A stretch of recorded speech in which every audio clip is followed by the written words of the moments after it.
Pool stages for the Rugby World Cup are done. That's how Pool A finished up looking with Russia at the bottom. Not picking up any points on the log. Samoa there on 5. Scotland out with 11. Ireland second with 16. And Japan topping the group with a full 19 points, just one shy of the maximum. So, yeah, I'll have a quick look at some of the kind of key points of the pool as we head into the knockout stages. And I guess we'll talk about how these teams met or didn't meet their expectations, and you guys can let me know your thoughts as well.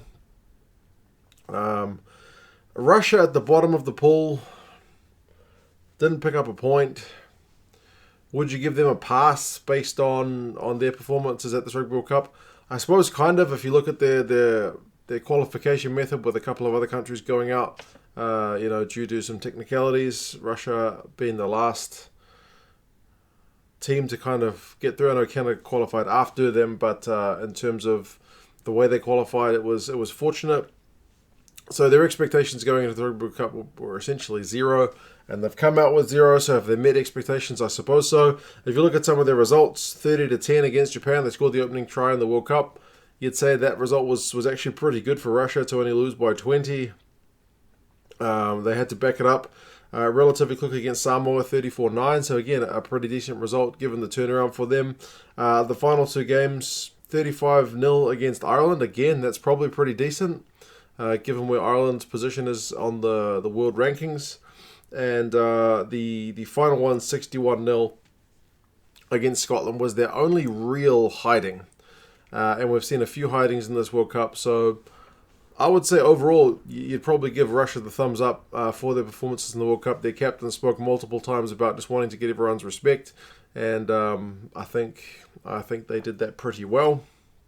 For Samoa, they got the one win, which was over Russia. But that was the only real result to be kind of cheering about. If you look at their results, 34-9 over Russia. Again, it's a Russian team that had just backed up, I think it was like 4 days rest, and then they played exactly the same starting 15. So Samoa were able, after a kind of poor first half, to really put Russia away in the second half. That's an okay result without being kind of outstanding. It was pretty good without being exactly, setting the world on fire. The next one, 34-0 against Scotland. That was pretty disappointing. I know Scottish rugby, Samoan rugby it's kind of dropped from where it used to be, and that's in the rankings and in the results. But yeah, you'd like to think they would be able to push a bit more than that, and to get the nil scoreline was pretty heartbreaking for them. Next game, though, they did bounce back pretty well, 38 points to 19, and when you look at the overall standings of this pool, that actually seems like a pretty solid result, because it was Japan that kind of pulled away at the end with a couple of tries. So Samoa were right up in that game, and then the final game, 47-5 against Ireland, again probably a bit disappointing. So I think overall most of us would like to see a bit more from Samoa. So if you were going to give them a grade, it'd probably be like a narrow fail, I guess, but maybe that's just me not willing to accept that that's the level Samoan rugby is at, because you look at some of the players and you know that some of the background stuff is definitely hindering them from putting out the best team they could in terms of all the preparation work and travel and whatnot. But you just like to think they could do a touch better.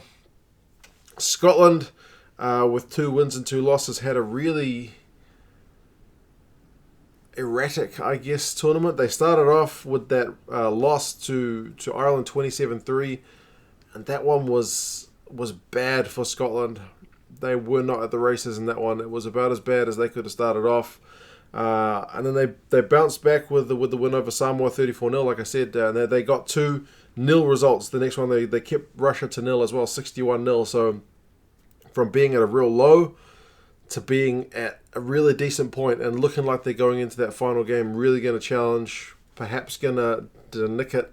And despite all the odds being against them, maybe nick that last game and push through to the quarterfinals. But 28-21 in that last game, bad first half, bad start to the second half. They showed a bit of heart to come back, but it was all too little, too late, and the execution wasn't there. So I think ultimately you'd give Scotland a fail if you were their teacher, because looking at that pool before the start of the tournament, maybe none of us gave Japan enough credit, but you would have thought Scotland are a decent chance to get out. And yeah, I mean they were alive at the last game, but even in that last game, it was only at the start when it was 7-0 where they actually looked like they might do it. At every other point, they were kind of chasing the game. So overall, you'd say pretty disappointing from a Scottish point of view. Ireland, they have made it through. They go through second place. 3 wins, just the 1 loss. Started off with that again, kind of like Scotland, a really good win against Scotland. And I think I did a review of the first kind of round of the pool stages, and they were the only team that really looked sharp in that first set of games. They really put their opposition away. Their defense was phenomenal. They got the tries they needed.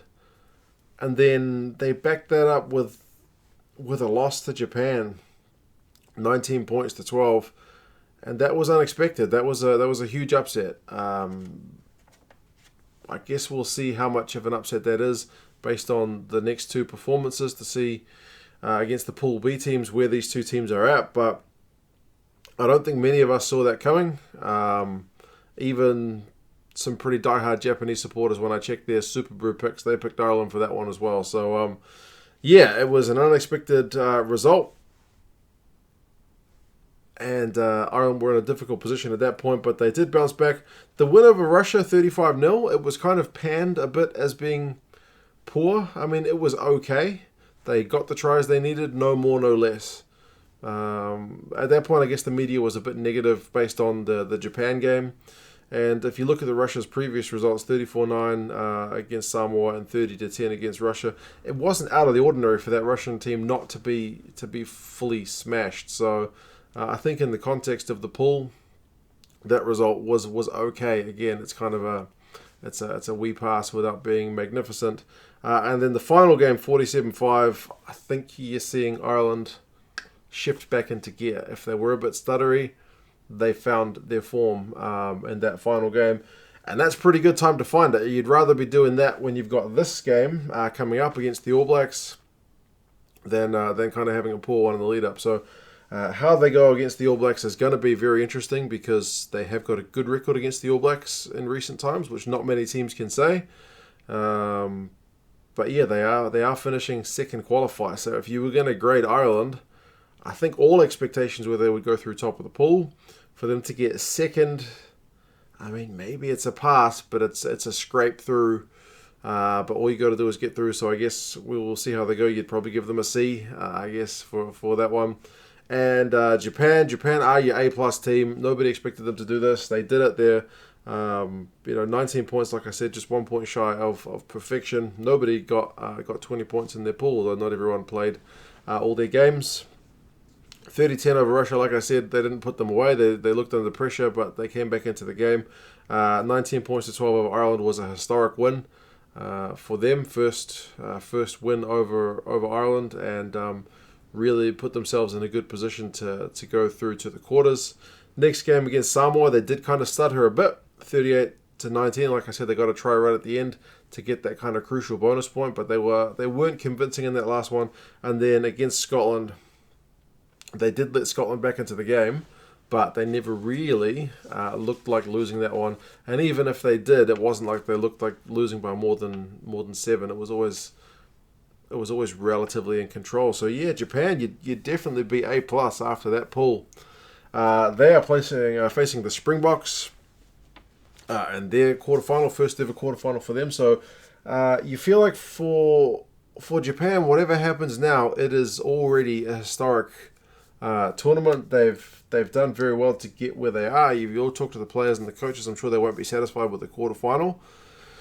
But that's going to be a very interesting one. And likewise, Ireland with the All Blacks. Ireland, another quarterfinal. If they can get through that one against the reigning champions, then look out, because they'll have that monkey off the back. But yeah, that's Pool A. It was a tense one. It came right down to the wire, but Japan managed to top the group.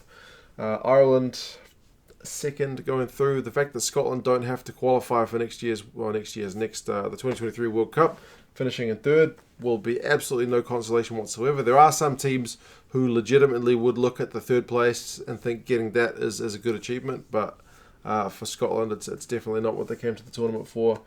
And Samoa and Russia rounding the pool out. But you guys let me know what you think. I've looked at the odds already for these games, and both of these Pool A teams are underdogs going into their quarterfinals with the Pool B teams. So you guys let me know your thoughts.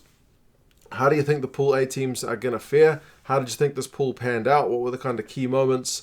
Do you think Japan is the real deal, or do you still think there's some doubts about them? If you look at the bookies' odds, there seems to be some doubt. But you guys let me know your thoughts, and I'll talk to you soon. See you later. Remember, guys, if you are looking to get yourself some 2019 Rugby World Cup kit from Pool A, there's still the Japan alternate kit in stock. They are starting to run out of sizes compared to the last time I checked, but they've still got some there.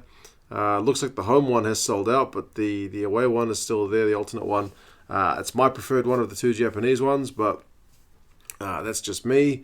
Ireland is still in stock as well. It looks like they've got the alternate one in stock as well. For me, 2XL sold out for that one. But for me, the home jersey for Ireland is the goer between the two of those. But yeah, if you are looking to pick up some kit, like I said, use the link in the description to head over to England Rugby Store. Use the code at the checkout, 2cents10, and you get another 10% off. So, enjoy that, guys, and I'll see you later.